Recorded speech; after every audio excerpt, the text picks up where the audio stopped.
dalam naungan ridho ilahi.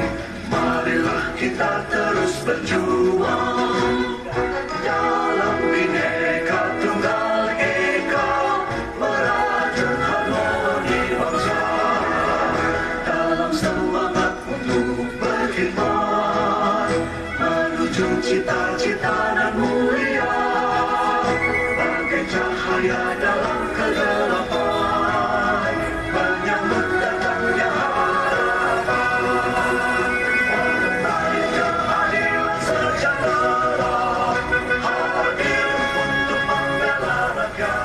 Assalamualaikum warahmatullahi wabarakatuh.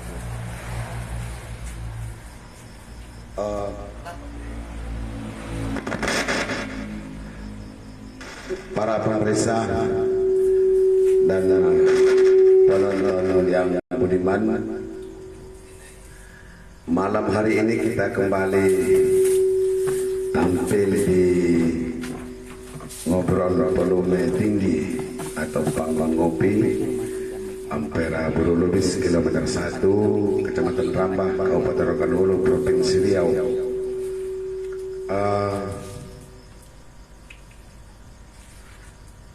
Pada malam hari ini para penonton dan pemirsa yang budiman, sungguh sangat luar biasa karena kita akan ditemani narasumber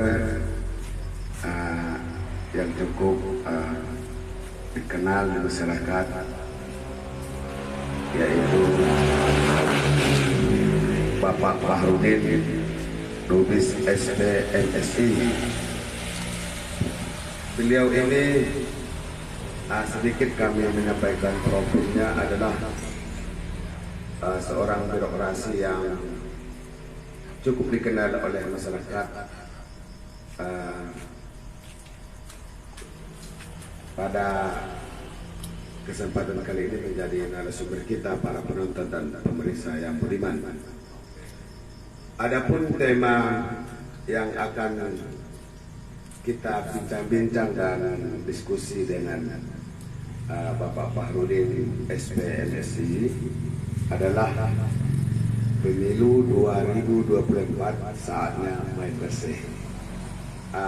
Sebelumnya selamat datang di panggung ngopi.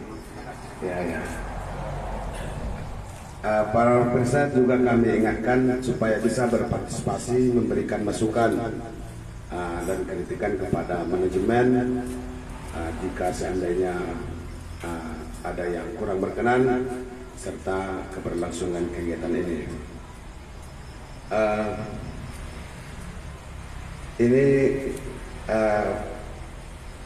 Pak Fahrudin sudah lama mengabdi di birokrasi. Saya dengar-dengar pengabdiannya itu apalagi di bidang pertanian, perhubungan, bagi yang menggeluti dunia usaha pertanian khususnya hortikultura, kelompok tani di Rohul ini sudah mengenal yang namanya Bapak Fahrudin Lubis SPMSI. Ini ada saya dengar untuk masuk dan rencana menjadi legislatif pada tahun 2024 mendatang. Itu kan pengabdian Bapak kan sudah luar biasa dan banyak kelompok tani yang sudah mengapresiasi.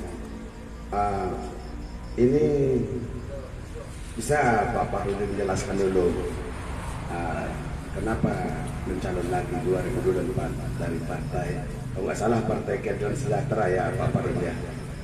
Dipersilakan Pak.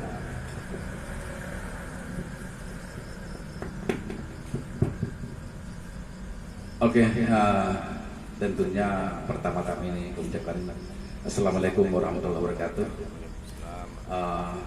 Alhamdulillah, Allahumma sholli ala sayyidina Muhammad wa ala ali sayyidina Muhammad. Kami pemirsa yang kami hormati, mudah-mudahan seluruh pemirsa yang menonton pada malam hari ini semuanya berbahagia dan dapat mendapat rahmat dari Allah Subhanahu wa taala. Amin amin. Dan juga tentunya saya berterima kasih kepada pengelola acara ini pada malam hari ini yang telah menyediakan waktu untuk saya tampil di acara ini pada malam hari ini. Sedikit saya bercerita tentang diri saya sendiri, bahwa sebenarnya betul yang disampaikan oleh panelis tadi, bahwa saya selama ini adalah orang birokrasi mulai dari provinsi sampai ke kabupaten. Dulu pertama saya adalah di Dinas Pertanian Provinsi selama 12 tahun. Kemudian setelah lahir Kabupaten Rokan Hulu, maka saya pindah kemari ke Kabupaten Hulu karena mengingat bahwa ini adalah tanah kelahiran kita. Makanya saya ingin mengabdi di Kabupaten Rokan Hulu. Nah, sesampai dari sini memang saya itu banyak berkecimpung di bidang pemerintahan. Artinya di bidang pemerintahan sudah banyak yang telah saya lewati, dinas atau instansi.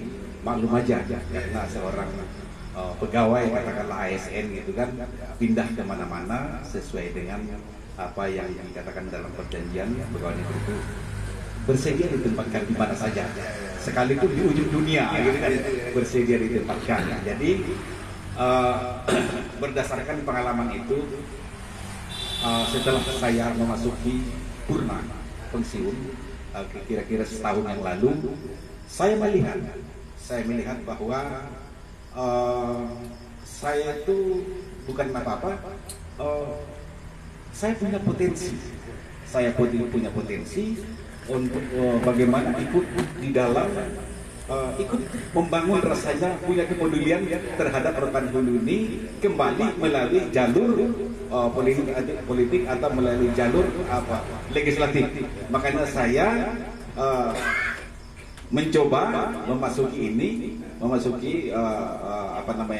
mencalek lah katakanlah pada tahun 2024 ini nanti. Insya Allah mudah-mudahan Tuhan memberikan jalan yang terbaik sama kita gitu kan. Nah, jadi saya baca diri saya dulu, gitu kan? Saya baca diri saya dulu, baru saya melangkah.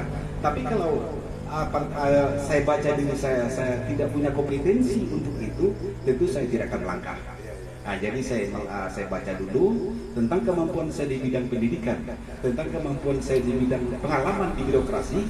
Rasa-rasanya saya bisa untuk duduk di legislatif. Untuk namanya itu bagaimana nanti harapan kita sebenarnya paling tidak kita mempunyai kontribusi di dalam perkembangan kemajuan Kabupaten Rokan Hulu yang kita cintai ini. Gitu. Terima kasih Pak Parudin. Oke, para pemirsa dan penonton yang beriman baik yang ada di panggung ngopi maupun yang sedang live di media sosial Facebook, TikTok, dan Twitter. Ini menarik sekali nih bagi masyarakat Kabupaten Rokan Hulu. Ini sosok yang berpotensi karena selain pernah di birokrasi, hari ini jadi pekerjaan birokrasi itu sudah matang dari tenaga pendidik, kemudian di Dinas Perhubungan, kemudian di Bapeda juga. Ini rasa-rasanya rugi kita kalau tidak mencoblos Bapak ini di 2004 karena skillnya sudah luar biasa sekali ini. Pak, ini kan banyak partai itu, kenapa bisa mengambil partai keadilan sejahtera atau PKS? Karena apakah memang karena role ini identik dengan negeri Sulu? Karena kita ketahui bahwa partai PKS ini adalah partai dakwah. Apa kira-kira alasannya, Pak? Iya, terima kasih. Alasan kenapa itu dipilih, ini pertanyaan yang sangat menarik buat saya gitu. Yang sangat menarik. Karena kemana-mana saya berbicara, itu saya sampaikan. Kenapa saya mengambil partai PKS? Jadi partai PKS ini apanya tuh sangat, kalau saya lihat sangat bagus sekali ya partai PKS ini, terutama untuk diri saya gitu. Kemudian saya lihat apanya itu katakanlah sebagai sistem dan apa namanya itu, semacam moto apa namanya itu, bahwa sebenarnya Partai PKS ini tujuannya membantu umat, membantu umat. Jadi Partai PKS ini, seorang kader PKS itu dia harus betul-betul bisa membantu umat ketika yang nanti dia itu setelah jadi gitu kan. Jadi selain untuk kepentingan dirinya sendiri, dan dia juga berkewajiban membantu umat. Jadi tidak hanya semata-mata untuk dirinya sendiri, melainkan juga bagaimana nanti ketika dia nanti istilahnya dia duduk, bagaimana dia itu sesuai dengan dikatakan agama ini, sebaik-baik manusia adalah manusia yang bermanfaat bagi orang lain. Nah, itulah sebenarnya maka saya ketarik, walaupun sebenarnya kita selama ini katakanlah sudah bermanfaat kepada orang lain. Akan tetapi ketika kita sudah istilahnya mana tahu nanti insya Allah didudukan di situ, kita lebih luas lagi, lebih gerakan kita lebih bergerak lah gitu kan.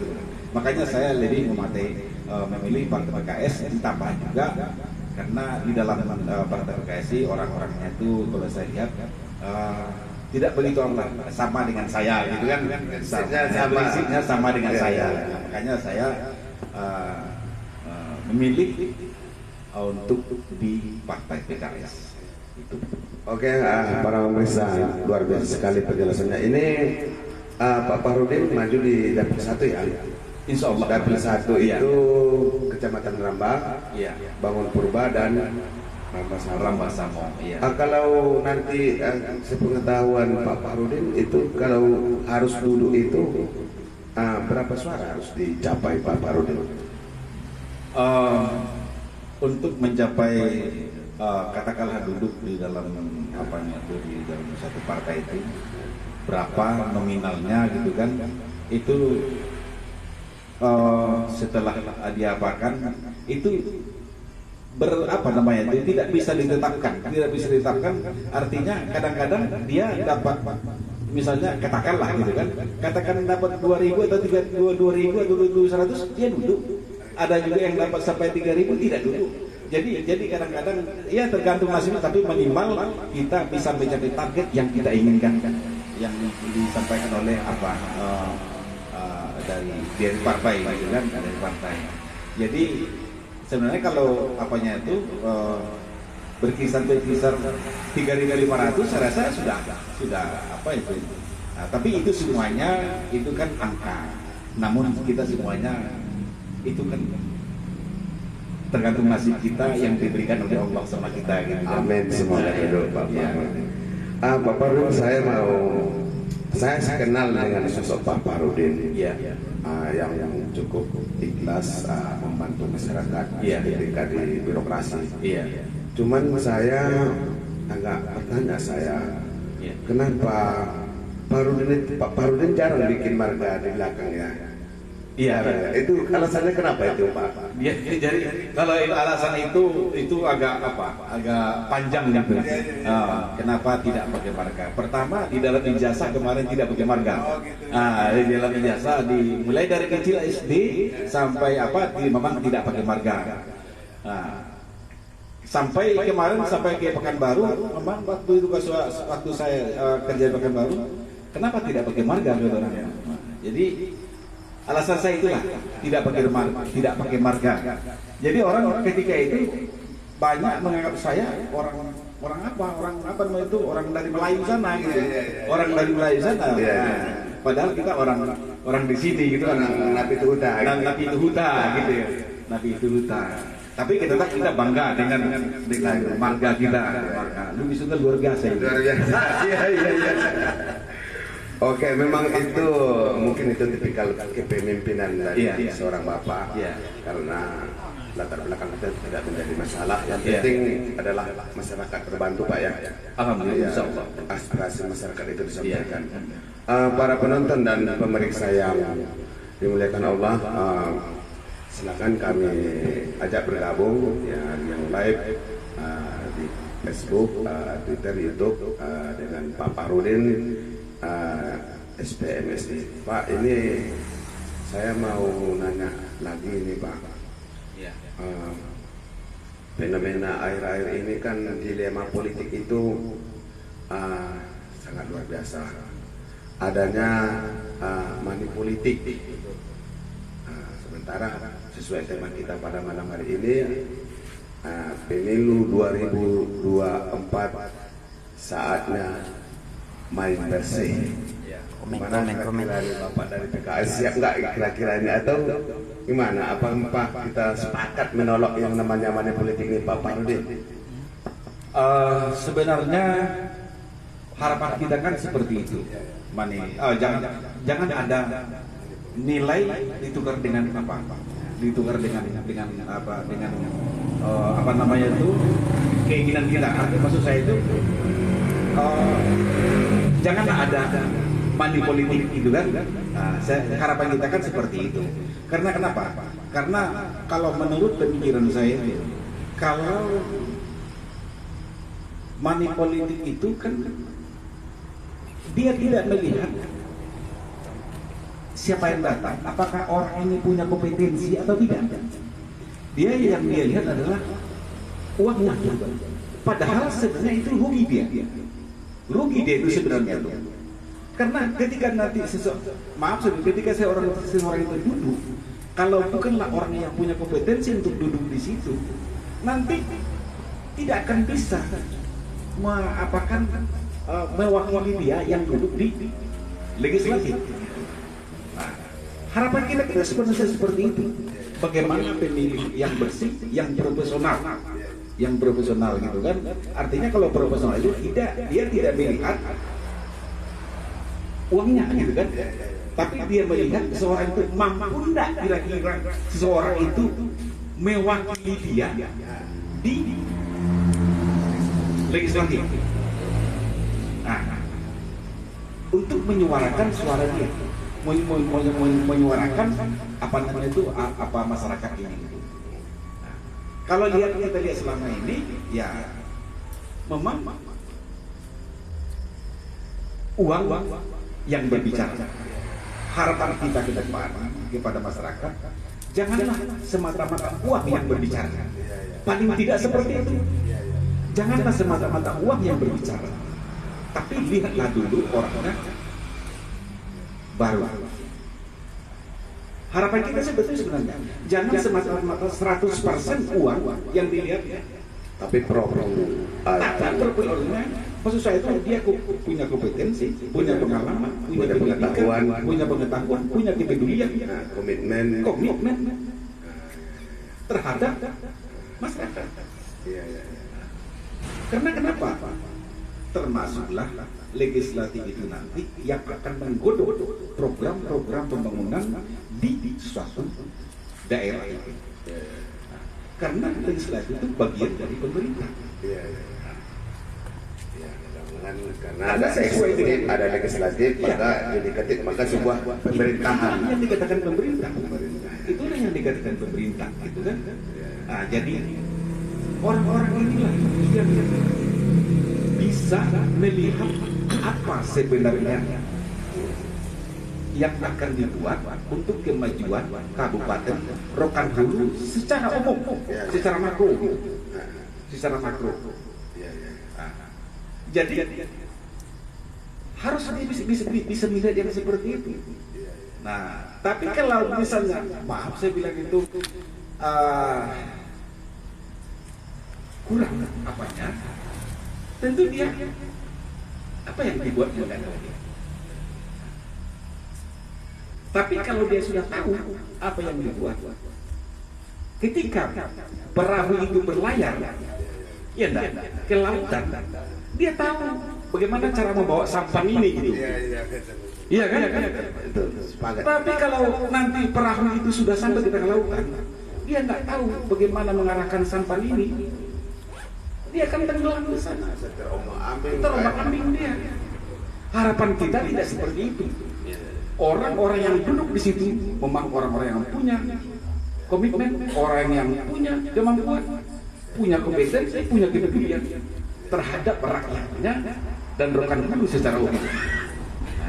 Oke Bapak Harudin, saya ini ada komen dari masyarakat Pak, dari warga Pawan, siap memenangkan dan menjadi tim sukses Bapak menjadi anggota DPRD Kabupaten Rokan Hulu. Ini luar biasa nih yang lagi live nonton Bapak. Ada tanggapannya nih, siap jadi tim sukses Bapak gitu. Gimana tanggapannya nih Pak? Itu. Warga Pawan siap memenangkan Pak Fahrudin menjadi anggota DPRD Kabupaten Rokan Hulu. Gimana nih? Tentu saya ucapkan terima kasih dan alhamdulillah untuk perhatiannya kepada saya.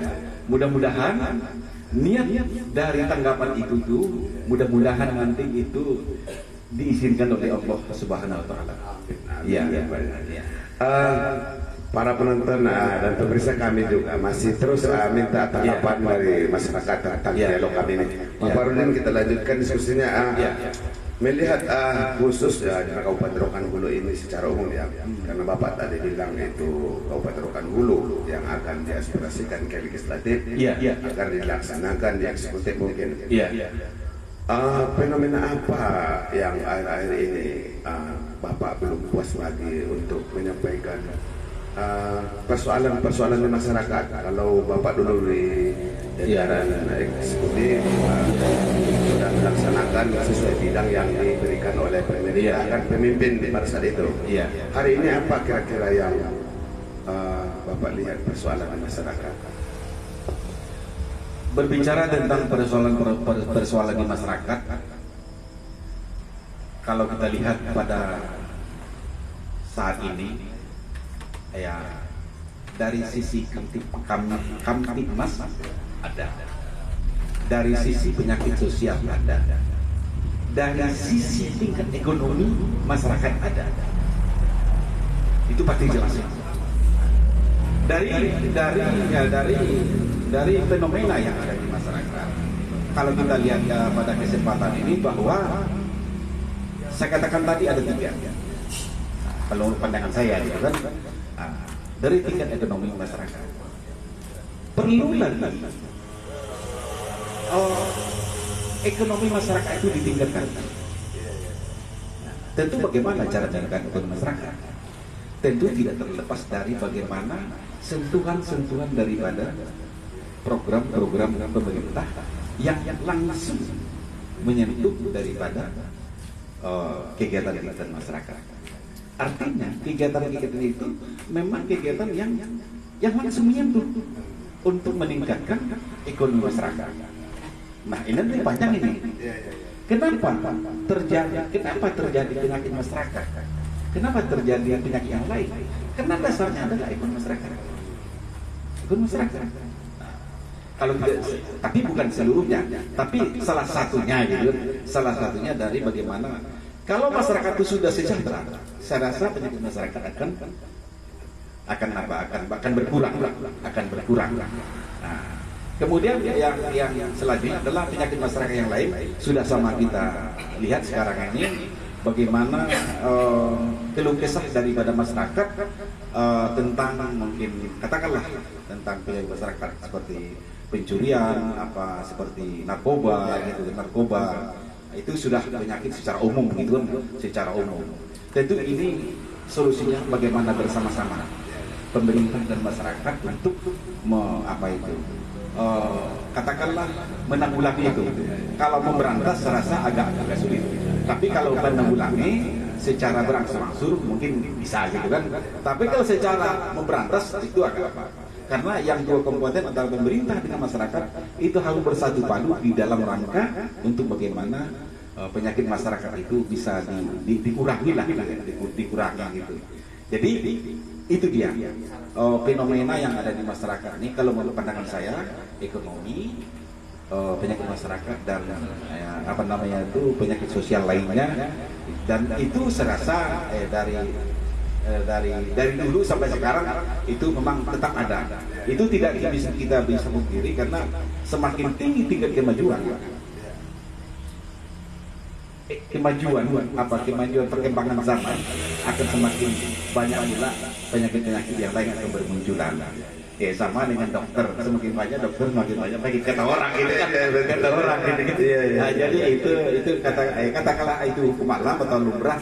Nah itu dia kan.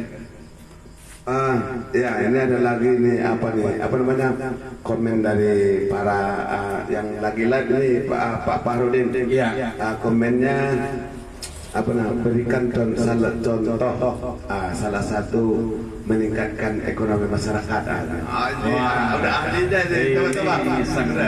Coba diterangkan dulu kalau Bapak nanti terpilih salah satu meningkatkan anggota DPR apa kira-kira yang akan dilakukan? Coba Pak.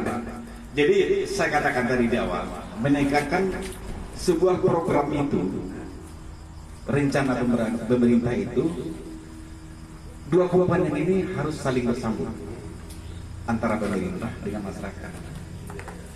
Ya, ketika pemerintah memberikan bantuan, masyarakat juga harus menerima dengan secara cukup dan dia terima dengan baik. Akan tetapi kalau kedua-duanya, yang kedua ini salah satu bincang, itu tidak akan juga bisa terjadi peningkatan ekonomi. Tapi paling tidak mungkin ada program lain, misalnya yang secara tidak langsung. Wah ini saya katakan ini tidak langsung dulu. Secara tidak langsung, misalnya ini pembangunan jalan.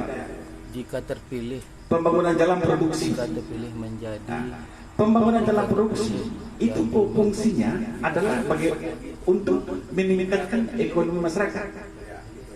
Karena jalan ini adalah urat nadi daripada infrastruktur daripada ekonomi.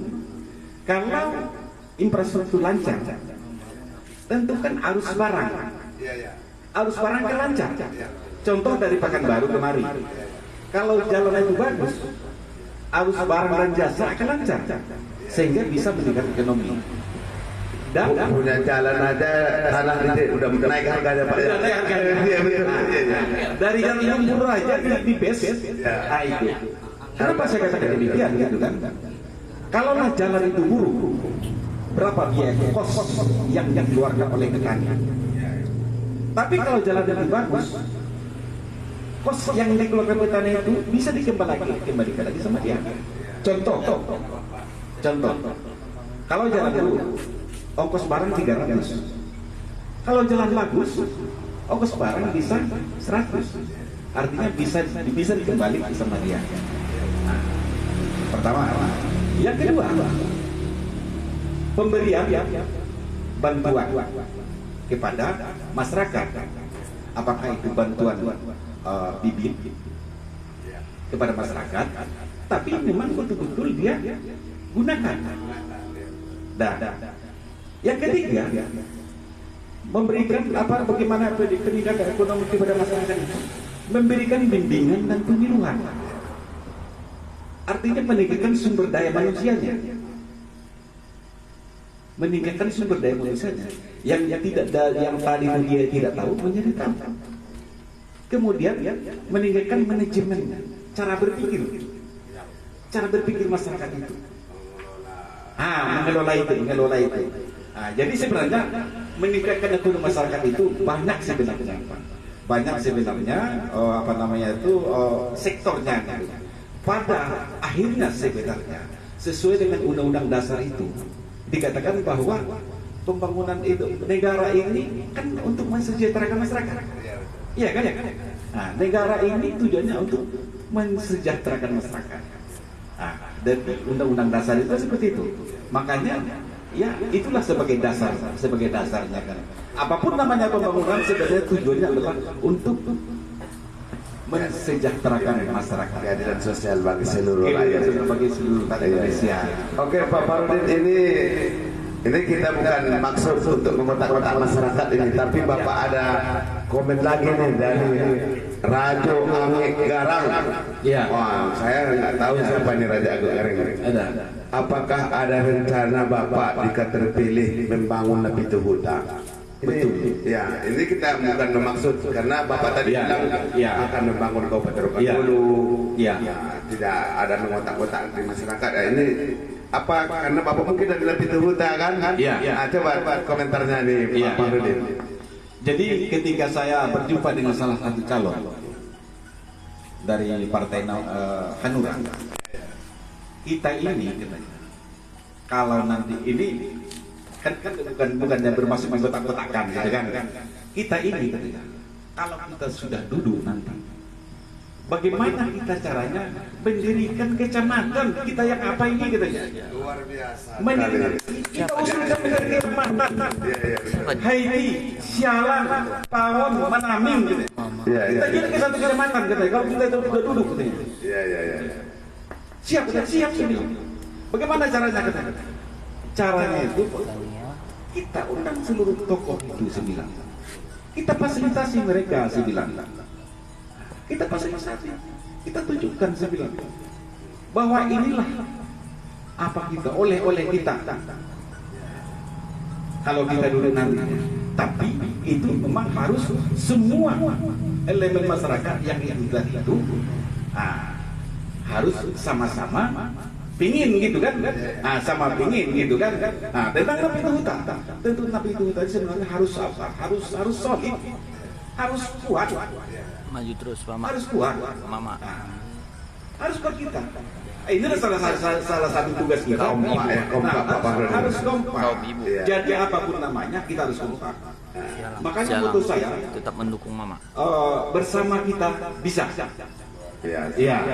Tapi kalau kita tidak bersama kita tidak bisa. Iya. Tapi kalau bersama kita bisa. Iya. Apapun yang kita ingin pasti bisa. Gitu. Iya. Nah, itu. Oke, para pemirsa dan penonton yang budiman. Iya. Nampaknya ini Pak Farudin ini banyak kali penonton apa nih penggemarnya. Iya. Biasanya enggak cuman ada 3-10 karena ini. Iya. Ini namanya komen dari Tania Sagita. Iya. Mama maju terus kami dari kaum ibu. Sialang, ya Sialang tetap mendukung Mama. Desa Sialang mungkin ini yang alhamdulillah. Apa komentarnya nih Pak? Ya, alhamdulillah kepada masyarakat Sialang yang terutama untuk Sagita yang telah menonton acara ini telah menjadikan waktunya tentu saya ucapkan terima kasih yang sebanyak-banyaknya dan sampaikan salam saya kepada seluruh masyarakat Sialang, mudah-mudahan sehat, panjang umur sampai ke hari H. Iya, gitu. Oke, Pak Farudin, karena ini waktu memang masih banyak kata manajemen tadi komen-komen. Iya. Tapi gimana waktu kita sangat terbatas. Oh ya, terima kasih. Mungkin di lain waktu kita juga akan bertemu kembali kan, Iya. karena kita bahas tema yang lain. Iya. Atau karena Bapak ini juga ahli dalam Iya. dalam mengelola kelompok tani. Karena pada saat ini memang kita butuhkan yang seperti itu. Nanti kita Iya. hadirkan Bapak dengan kalau sekarang segmen politik, nanti Iya. memang segmen pertanian gitu. Iya. Oke, para penonton dan pemeriksa yang budiman, terima kasih atas partisipasinya. Walaupun masih banyak yang memberikan masukan kepada Bapak Farudin, namun karena waktu juga yang telah membatasi kita. Namun sebelum Bapak bisa bikin closing statement sedikit penutup dari pertemuan atau diskusi kita ini, Pak. Ya, untuk pemirsa yang saya hormati, berikanlah suaramu kepada orang yang kau percayai, yang orang punya komitmen, orang punya kompetensi, sehingga kamu nanti ketika kamu pilih orang itu kamu tidak menyesal dan puas kamu ketika duduk di legislatif. Dan berikanlah suara itu kepada orang yang betul yang bisa kamu percaya. Itu. Oke, para pemirsa dan penonton yang budiman, saya tadi sedikit dari ungkapan yang Bapak sampaikan, contohnya dengan bersama kita bisa. Saya ingat sebuah ungkapan, kalau lidi itu kalau dia satu biji dia nggak berarti apa-apa, tapi kalau dia dikumpul satu biji yang mudah rapuh itu kalau dia dikumpul banyak kali fungsinya. Bisa membersihkan, bisa mengusir ayam gitu ya Pak ya. Artinya ini sangat luar biasa. Memang kalau kita bersama apapun pasti bisa kita lakukan. Oke, para pemirsa dan pendengar yang budiman, mohon maaf walaupun masih banyak yang memberikan komen, namun manajemen sudah memberikan waktu bagi kita. Kami dari manajemen Ngopi yang dipimpin oleh Haji Serkawi, panelis saya sendiri Raja Paluta dan host Ade Irwan Nurayana bersama Guru Bustami Nasution dan Ramdan Lubis. Mohon maaf dan mohon undur diri jika ada penyampaian yang tidak pada tempatnya. Wabillahi taufik wal hidayah. Assalamualaikum warahmatullahi wabarakatuh.